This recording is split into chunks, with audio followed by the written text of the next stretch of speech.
Good morning, good morning, good morning. It's Saturday, I think it's the 7th of September today.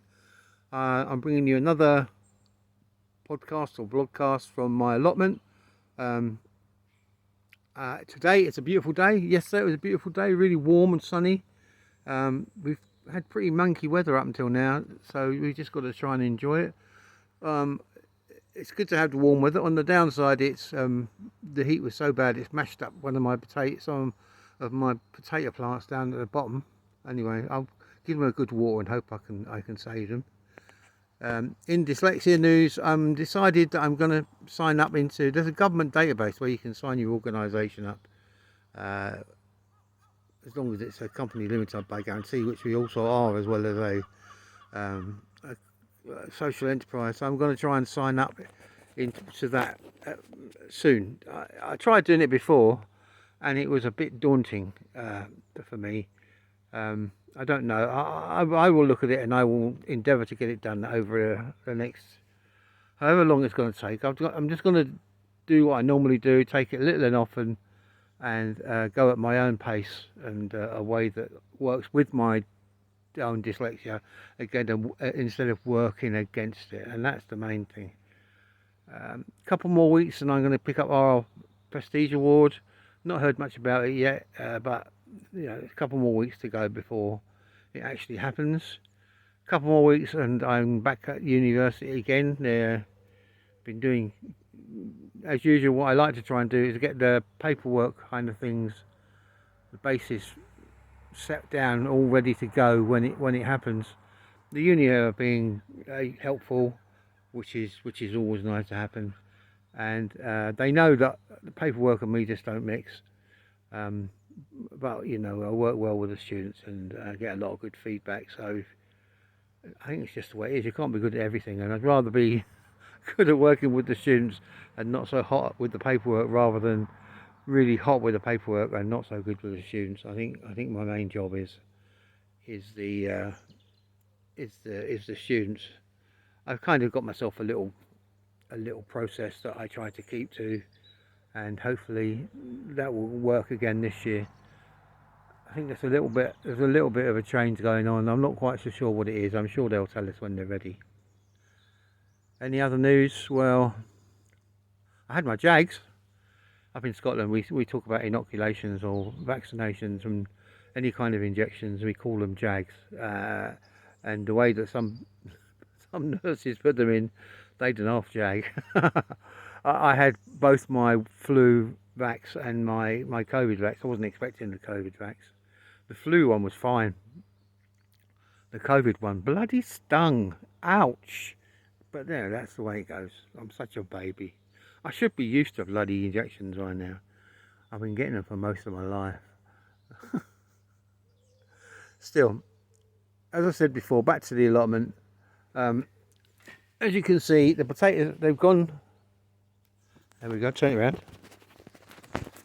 As you can see, the potatoes are dying back now, which is kind of a sign that the potatoes are ready to pick up. The potatoes there should keep us going for maybe 4 or 5 weeks. It depends on, we'll probably give some to the family, as well as keep some for us. Anne and I are not really big potato eaters. We're not really rice eaters either. I don't know what we eat. Probably millet. I don't know. And there's some of the brassicas in there that I've just put in. They're going to be left in over the winter, and they should be okay. Artichokes growing. They're getting a bit bigger. I think you can see they're a bit bigger. They're now getting up for 7 feet, 8 feet tall. I've got to cut back bushes. Blackcurrant, golden raspberry. You can see that's got way out of control. I think the blackberry one is suffering a bit. Don't know what to do about that. And then of course this is the one I'm most proud of, because I built the cloche myself, and you can see the cabbages and the cauliflowers and the Brussels. There's something else in there, but I can't remember what it is. They've really, I mean, considering they were put in maybe 6 weeks ago, they're doing really well. I'm really pleased with them. And that's the way it is, you know, you've got to take the victories when you get the victories and take the losses when you get the losses. And you can see here, I don't know what's happened with the potatoes. I think the heat's got to them. And also, I don't think I put them in properly. You can see I'm mounding them up, and I didn't mound them up in the right place, or the potatoes decided to be awkward. But hopefully I've given them a good water, and that should bring them back, hopefully. But if they don't come, then they don't come. As I said, I've started to clear the path. I've started to clear the path at the top. That's nearly ready, and I'll slowly work my way down as the winter goes on. You can see that's practically all ready now, and what I can do is I can put some weed retardant down, and then some mulchy kind of stuff to make a little platform there. And that's the allotment, as you can see. Doing okay, considering what a mess it was in when I first started up here this year. Okay. Meanwhile, back at my ugly mush. I've done a little bit. I've done my work for today up here. I'm not sure what we're going to do. I know one thing. I think COVID's making a bit of a comeback. Now, just think about any kind of film star that's made a comeback that you didn't like. It's the same kind of thing. It's kind of. I don't know. It's really strange. It's like the government kind of. How did that come back? I don't know. Like they thought it'd actually gone away. And like I said, I've had my 2 jags. I'm fine. I need to try and get my wife jagged and the rest of the family. They're bringing the jags forward up here. I don't know what they're doing down in England, but up to now, it's not. I mean, it's not really. It doesn't seem to be. I mean, you just don't know if you can trust the governments anymore. I don't know, but it doesn't seem to be. I mean, there's a bit of concern, but it doesn't seem to be as bad as it was when it came through the last time. I think this is the 4th wave. It could be the 3rd or the 4th wave. Oh joy, oh joy, oh joy. Okay, so I'm going to say peace, love and grooviness from me, Steve, Unique Dyslexic McCue, at Dyslexia Pathways and Unique Dyslexic.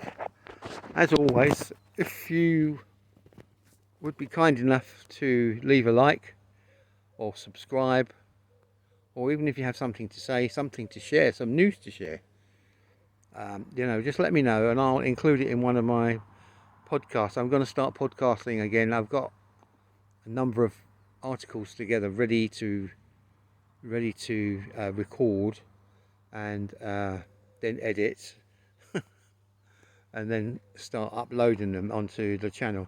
I'm hoping these little short ones are tiding us over a bit. Last month, would you believe, I really put some work into promoting Unique Dyslexic, and I got over 4,000 downloads or views or listens or whatever it is they call it on my Unique Dyslexic Eye blog, which is good. But the trouble is, you just have to really work at it, and I haven't got the I haven't got the staying power really to do that, particularly when I'm going back to work soon. I can't do it all, which is one of the downsides of working for yourself. All right, so as I said, peace, love and grooviness for me. You keep safe, everybody. Bye.